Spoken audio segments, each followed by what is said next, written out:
Mikee P, Mike Probozzi, back on the Into Money Media YouTube channel, looking to cover Iowa Classic Night at Prairie Meadows on Saturday, September 27th. That's my birthday. That's when I was born. So it's very appropriate to be doing this podcast with two experts at Prairie Meadows. Of course, racing secretary Eric Decoster, and of course, in the Money Media family, though, Eric, all the work you've done for us in the past, but thriving at Prairie Meadows currently.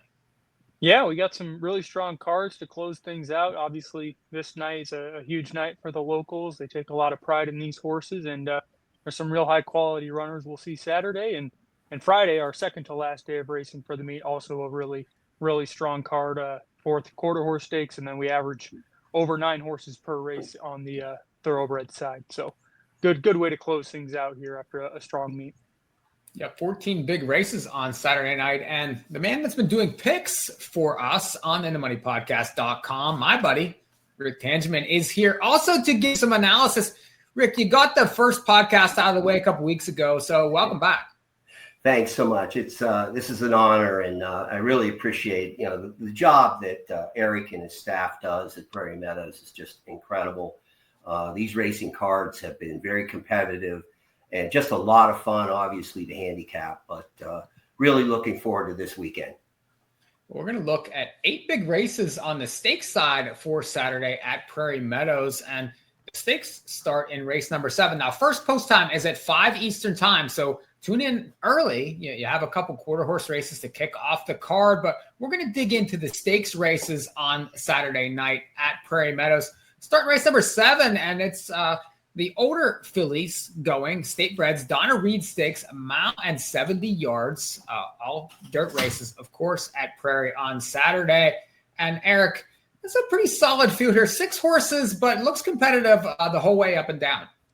Yeah, that's what's nice about this race. It might not have the field size of some of the later races on the card, but what it lacks in quantity, it makes up for with quality and very competitive. You have some returning champions, the 3 LE, won the Donna Reed last year in a mild upset.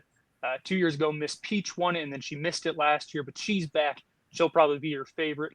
While she hasn't won this year, Miss Peach at the 6 has been very consistent and has caught some really nice horses. 2 horses who won on Iowa Festival of Racing night, and then the clear-cut favorite for the Oaks, which we'll talk about later, Kanojo. She ran second to last year. So this race probably runs through Miss Peach and LE, but the other runners in here are quite competitive. Rick, I'm sure you've got some opinions on some of those. Yeah, Eric, I can't get past Miss Peach here. She's cutting back after the mile and 16th, and there's 2 second place finishes, as you mentioned, not winning. And LE is going to go to the front. And I just think this gives Miss Peach an opportunity to stock. And, you got the best jock. You got Tyler Bacon on her. He's going to know when to move her. So I think Miss Peach, she's 8-5 right now. I think she just runs over this field. Now, Eric, as far as these stakes races go, it looks like no Lasix for these races. Is that correct? Correct, yeah. Since we're a HISA track, all races classified as stakes races have to be no Lasix. So all these horses do come off Lasix. Some have had success with it, and some are used to it. They've done it enough at this point. So it'll be most interesting, I'll say, with some of the 3-year-olds, and that we'll talk about later, because for the majority of this year, they have run on only Lasix, and they'll be coming off of it for the first time, maybe first or second time coming up Saturday. Yeah, one quick thought from me in this race. I was looking at the 5 flat out rows, 5-1 morning line, but big number last time there going 6. This one stretches out, but any kind of repeat from that number could make her competitive in this race. And, the stretch out's interesting for that one. Has been sprinting, but certainly likes the racetracks, 13 for 19 over this racetrack. So I think maybe a puncher's chance against some of those others in there in race number 7 on Saturday. Mike, I think that's a good point. I'm glad you mentioned her, because they claimed her for $30,000, which is the highest claiming price we offer here. So clearly they saw something in her. And the horse who beat her, Say You Can, is a really nice filly. That's the horse who almost won the Iowa Oaks earlier this year. So the fact she showed that ability against Say You Can, now gets out to 2 turns after being a good deep closing sprinter. She's got a chance to maybe spice things up here. Jump to the next race. It's race number 8 on Saturday, and this is 6 furlongs here. The Dan Johnson Sprint Stakes going for 100,000. Rick, I'll go to you here. 7-horse field here in this spot. Some horses stepping into this race. A lot of them have been racing in open type races. Now get some state breds. Where'd you go? This was obviously named for Dan Johnson, and great tight end, Iowa State. Went to the Dolphins, drafted, I think, in 1982. So it sort of just reminds me of the 4-horse, Glengarry. You got 7 wins in 5 seconds out of 13 starts, 3 wins in a row at this distance. Just a consistent, gutsy effort, and just pulls away with some solid connections. You got Tyler on board again here with Doug Anderson. So, I'd like to find something else in here, but I think he's the one to beat. 100%. Eric, you with the favorite here? Yeah. I mean, he loves this track. He's good enough to hang with any sprinter in the country, in my opinion. I think that's evident by his last win. Sure, it was a small field, but those were quality horses that he beat, and he was getting close to track record time, which the track record at Prairie Meadows for 6 furlongs is rather absurd. And he absolutely smoked him that day. So he's in prime form. I'm not surprised they ran here because obviously he's an Iowa bred. This is his big night, but I wouldn't have blamed them if they said, let's go back to Keeneland where he's already won a stakes as a 2-year-old and try a graded stakes. I mean, he's the kind of horse who deserves that. So I really enjoy watching this horse run. It's been a pleasure to have him at Prairie Meadows this summer. And I think he's in with a big chance. If you're looking to spice things up, I think you're going to get your price on just about anybody else. The 5 Dawson Storm's been plenty consistent this year without putting up a win, but 3 seconds, 3/3 against quite a few in here. But he always is able to work out the kind of trick to be there at the end. So he's probably an underneath type people should consider. Now, Eric, any buzz on Glengarry as far as the spot maybe after this spot? He went 107 and 0.47 last time. I mean, they have bigger aspirations, maybe like a Breeders' Cup try. I'm not sure if he's even eligible, really, but I mean, that would be deep waters, but why not? I mean, he's certainly very, very fast. I've joked with people. They've kept their cards pretty close to their chest on things, but I will say it wasn't a slam dunk that he was going to run here this Saturday, which kind of tells you, the quality they think they have and that could be to come. He's only a 4-year-old. There's still a lot for him to do, even though he's been running for a few years now. There's a lot left out for him, and he's just going to take care of his state bred foes probably coming up Saturday. Yeah, Rick, I think the 4 will be 1 to 9. Looking to maybe punch an exacta, a triple in here. Anything you like underneath? I wear a cap would be there. Wild Atlantic Storm. And maybe Palace Guard. I'd be 4, 7, 2, 3 in here. Trying to get an exacta or possibly the try in there. But he's just going to be extremely difficult to beat. He's solid. Let's go to the next, and that's race number 9. And this one is the Governor Terry E. Branstad Stakes here, and it's Mao and a 16th going for 100,000. Eric, again, older types, get back to a lot of the state bred races. Some of them have been racing against tougher horses. Who comes out on top here? I think this one pretty cut and dry as well. We'll go to Ain't Life Grand. It's been a while since he's won, which is crazy to say because 2 years ago he felt unstoppable. He was very competitive in open stakes, not just here at Prairie Meadows, but down at Oaklawn as well.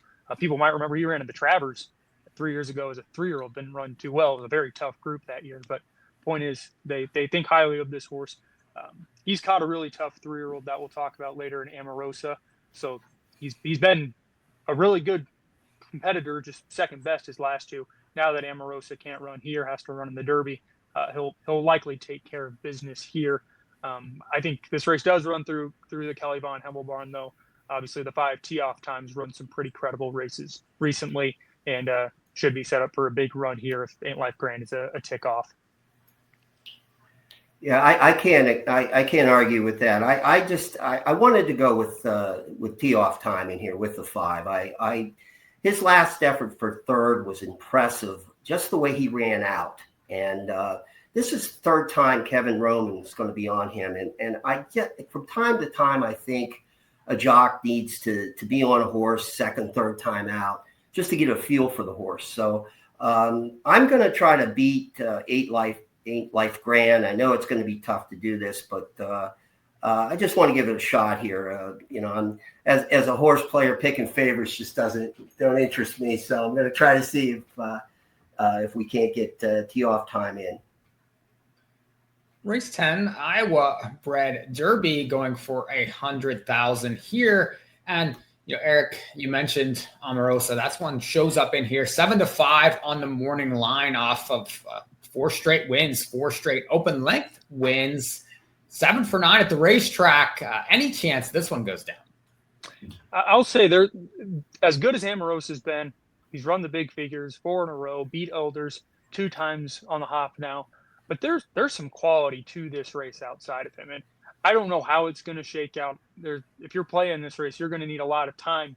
You need to dive deeper than just Omarosa, in my opinion. Because Jack's time, he's run 2 high 80 buyers in a row. He beat Can Do Andrew 2 back, who's very talented Iowa bred, who ran at Charlestown a few weeks ago, opted to rest up instead of come to this spot. But Can Do Andrew beat Jack's time in Omarosa earlier on in the year. Sure, it was sprinting, but they're all very capable of any distance. So that goes to show the kind of horse that Jack's time is, that he can hang with that bunch. They took the easier route here, the less battle-tested route, and I honestly think that works in his favor. He's been given adequate time to be ready for this race. So I think Jack's time is really intriguing. And one horse who's also kind of quietly risen up, avoided the toughest horses, is Mo Loot, the 8. He almost beat Can Do Andrew 2 back in a state bred allowance race. Then he comes out, beats open allowance foes in a first level 1 on August 31st. So Omarosa, he is the best on resume, but there's some legit competition to him with Jack's time and Mo Loot.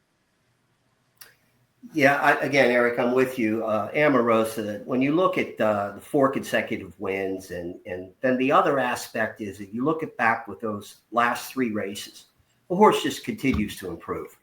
And you have Evelyn Gonzalez on, and if Gonzalez gets hot early, I always watch for that in the meet. If he gets hot, he's going to win a bunch of races. So yeah, I'm Omarosa, Mo Loot, Jack's time, and in 4th in here, I'd probably throw Don't Drink and Drive into that mix. Yeah, this is going to be a fun race, but I think Omarosa is going to come out on top. But we'll see where this falls. The connections are great with this horse.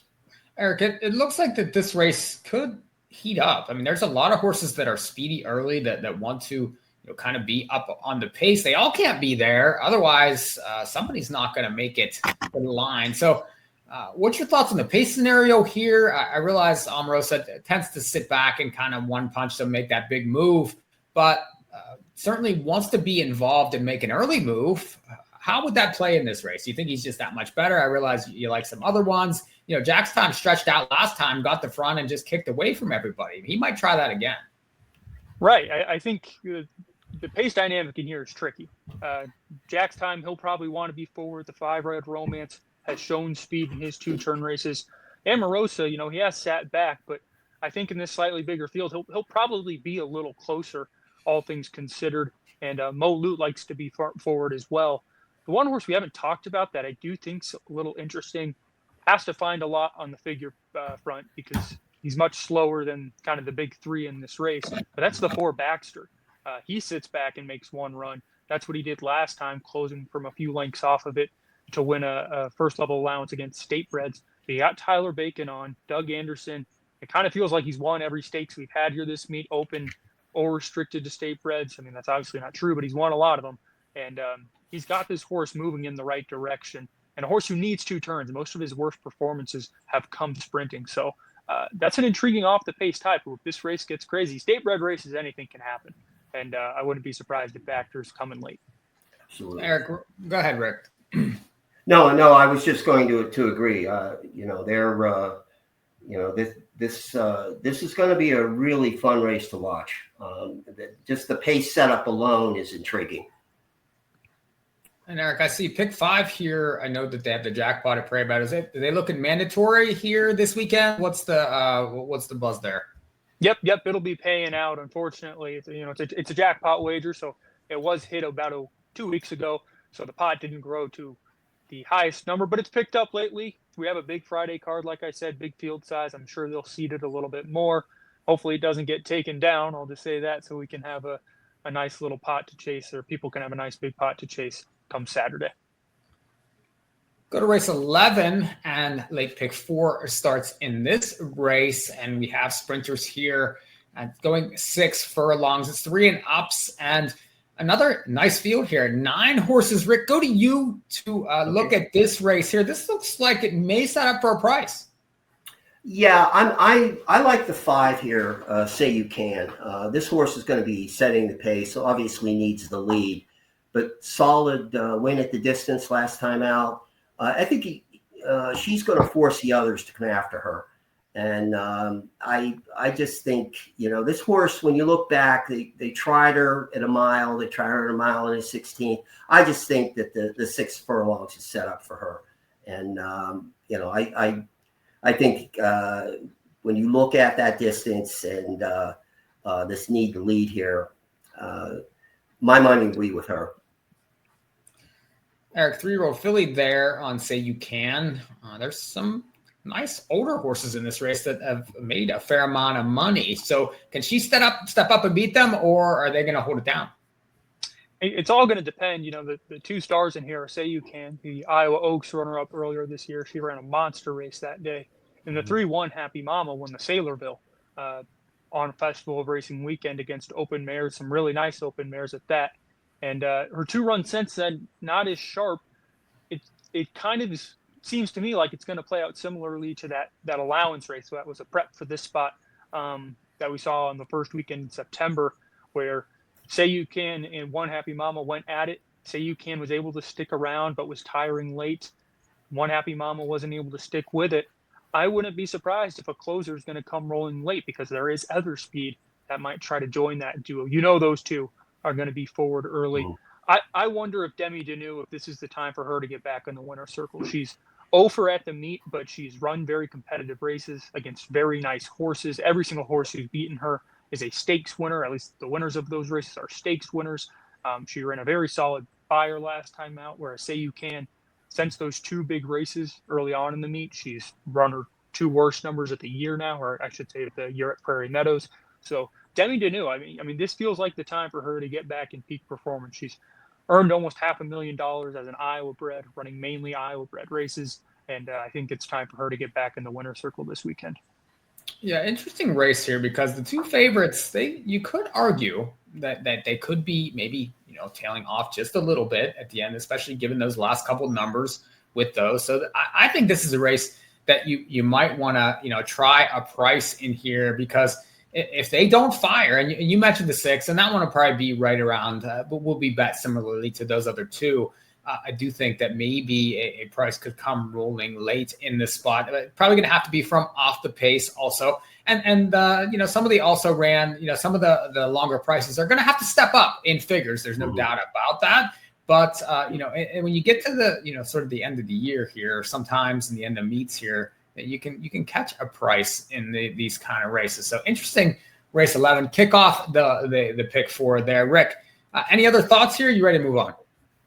No, 5, 6, 3, 2 in here. Again, I just like the win last time out with her. I think she's and she obviously will need the lead, and I agree that somebody could come, but she's going to force the issue in here. Race 12, we go 2-year-olds now, and the Iowa Cradle Stakes going for $107,000. Another 6 furlong spot, big field. We got 10 horses here. And Eric, I'm not sure where he went, but Rick is still here with me. Rick, looking at this spot here, lots of speed and lots of horses that have, a couple coming off nice wins. Where'd you end up? Yeah, I like a price in here. 9 outmatch. The cutback, obviously the price. This horse is going to be coming late. Really good connections in here. Again, when you get Gonzalez and Huckleberry, they're outstanding. But this is one where I finally was able to find something I thought I could sink my teeth in at 8-1. So I like him very much in here. Eric, lots of speed in this 2-year-old race here. I think it's interesting that Tyler Bacon shows up on the 5. He had some choices in this race. That one's a maiden, but has run some decent races so far this year. Do you like a price? Where you at? I think this is a race that if you're playing it, you probably need to have a few options. You mentioned Bacon being on the maiden, Kearney Street outmatch, also a maiden with Elvin Gonzalez, our 2 leading riders by far, both on maidens. Right. You don't see that often in a 2-year-old. Intriguing, series. yeah. Very intriguing. Yeah. I think they're both very logical. I think they both run solid races. 2 others to maybe consider. The 3 Vandor beat Kearney Street last time out. He's working really nicely. And while Kevin Roman might end up somewhere else, this horse is moving in the right direction, I think. Visually, I thought he took a really nice step from his first start to his second start. Kevin Eichelberry's had such a good meet. He's done a lot of good work with these young horses, and I think he's one you can't ignore. The other one that I think is interesting is the 7 Crew. Won by 4 lengths, and that's who Roman does end up on, Kevin Roman, instead of Vandor. But he won by 4. He beat Outmatch really, really nicely. And that was a race where there was a lot of pressure. 2-year-old sprint races, there tends to be a lot of speed early. Some of them just see it out well. But that race felt just a little faster than your typical 2-year-old maiden race, and he never stopped. He just kept going and going despite all the pressure he took from an inside draw. I think this horse has a lot working towards him. Visually, might need to get a little faster, but I think they have that horse really in the right spot to fire a big one here. So you'll probably need to go 4 or 5 deep to feel comfortable in here, but I think you'll eventually land on the right options with some of the ones we've thrown out. Yeah, really nice race there, and you got a nice big field. And in this pick for the Iowa Cradle, that's race number 12 on Saturday at Prairie Meadows with 2 left. Race number 13, and we have Iowa Bred Oaks going for 100,000, and that's straight 3-year-old fillies here. Mile and 70 yards, another big field, 10 horses. Rick, back to you. And this race here, it looks like has plenty of speed signed on. Can they beat the favorite? Can they beat number 6? I don't think so, Mike. I think he is he's far and above the horse, obviously, to beat in here. Kanja has 4 straight wins and so tough. 6 wins out of her last 8 starts. She's just going to sit off the pace and at some point in time clear.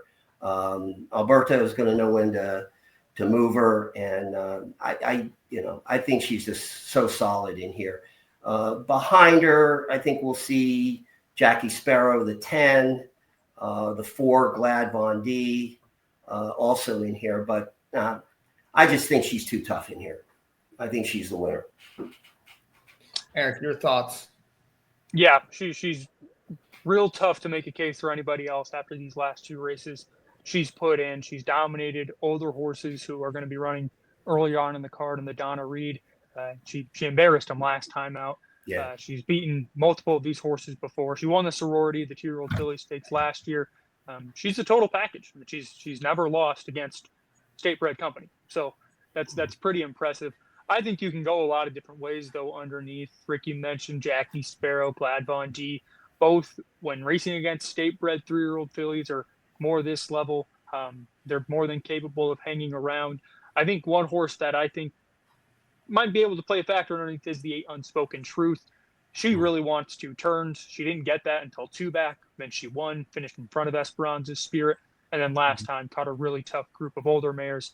Come on, Lucky, she's a Wild Storm. They both run in the Donna Reed as well. So against 3-year-old fillies, she probably plays a factor, just probably not as good as Kanojo on the day.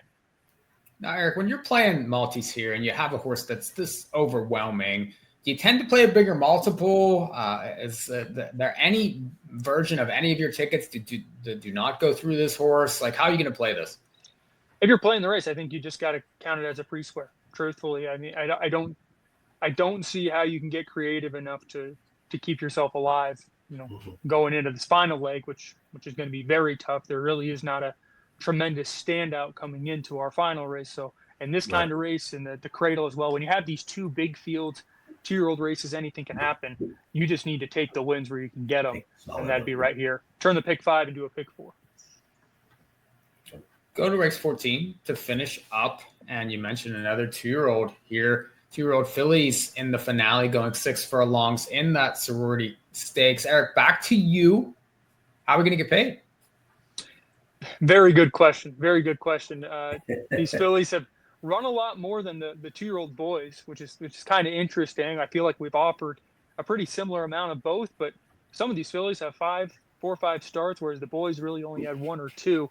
Point being, you got a lot more to work with these fillies, but you don't have a standout. They really only have 1 or 2 wins apiece. There's only one horse in here who has multiple wins. That would be Sick'em Sis from the Kevin Eichelberry barn. She's in good form, but she was 18-1 when she won last time out, and there was a lot of speed that set it up for her to come late. Could be the case again today, but it wasn't a dominant win. The figure didn't come back faster than the win for Maiden 50, so you can go a lot of different directions in here.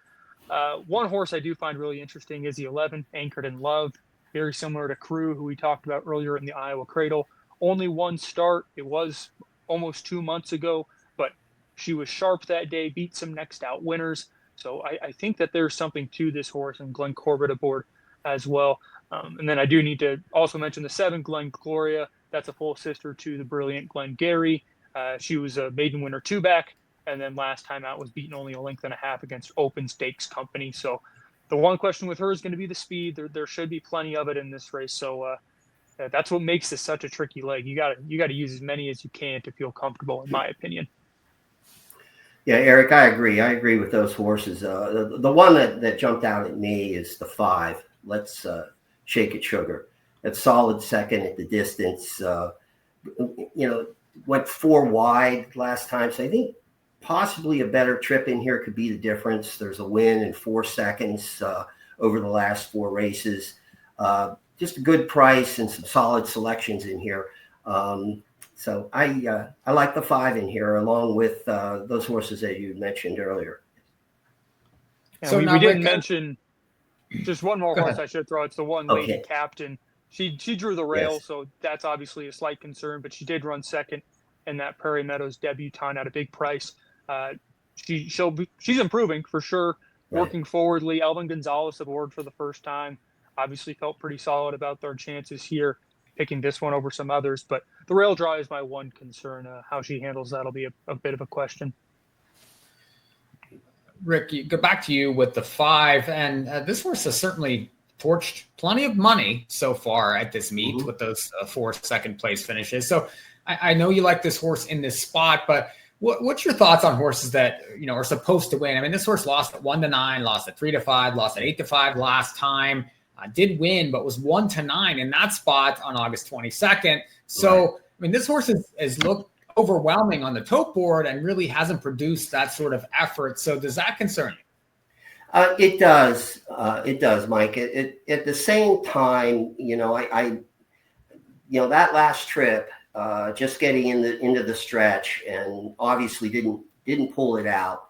I just think there's with a little bit of time here and the additional trainings that can go on. I just think she's going to be a player in here. I'm just going to give her a shot. I'm 5'11", 1/8 in here, so I understand where Eric's coming from with Lady Captain. I want to give her another shot in here, see how she performs. Eric, any thoughts on the first timer here, Sammy the Shark? I know this one's entered also on Friday. Any thoughts where this one might go? The fact that they debut a first timer in a stake like this, usually that's a sign of confidence. Yeah, I think they do like this horse a bit, but I do believe she is going to run on Friday instead. Very capable in that spot. So if you're looking at the Friday card, keep her on your side in there. Once again, not 100% she doesn't run on Saturday, but I last time I talked with the connections, more likely to run on Friday.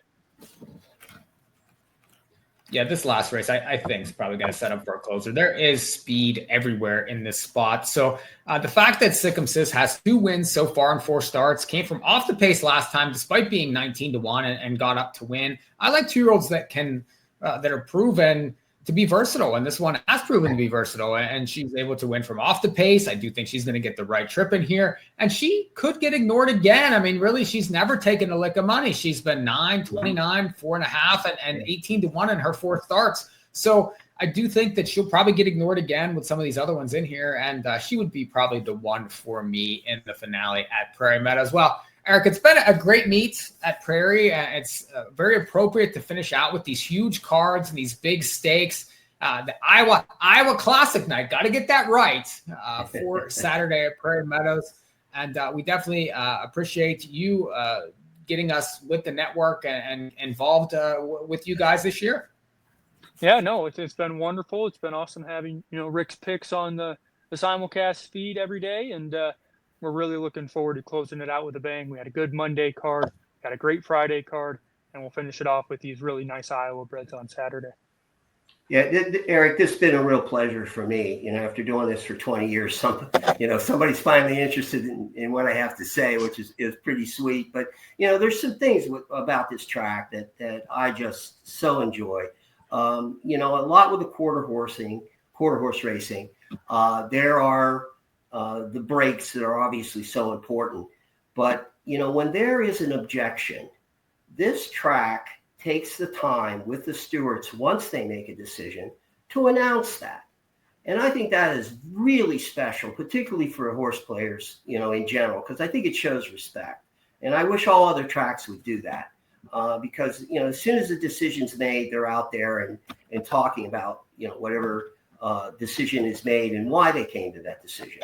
The other aspect is the thoroughbred aftercare, where the connections win, the bells rung, and that's so important to our sport, the lifeblood of this sport. But your team, Bobby Newman and John Hernandez and your team, they just do an exceptional job. And this has been an awful lot of fun, and I certainly appreciate the opportunity that's been presented to me. Yeah, you've done a wonderful job, Rick, and I think it's been a solid meet. And I'm glad you mentioned the stewards and the explanation they provide. It's very thorough. It might take an extra minute or two, but that transparency is so helpful, I think, for the horse player. It's better than them running the video 10 times and then whisking it away to the results in the next race. You actually know what they were looking at, even if they don't make a change. Yeah, there's no question. Again, for the life of me, loving this sport and being involved in watching as much as I have, it needs to be embraced by all the tracks. It really is something that you guys do an exceptional job with it, and I think it should extend throughout the industry, quite frankly. Absolutely. Well, Rick, appreciate you. We're going to catch your picks on InTheMoneyPodcast.com to finish out Prairie Meadows. Eric, look forward to you, and I think you're going to do some coverage for us for Keeneland and some Breeders' Cup stuff this year. So it'll be nice to get you back in the mix, and always good to talk to you guys. Absolutely. Thanks, Mikey. Thank you, Mike. Thank you, Eric. Appreciate it. Thanks. This has been a production of In the Money Media. Check out Prairie Meadows over this weekend. Lots of big races, lots of stakes galore, big money to be had. We'll see you guys next time.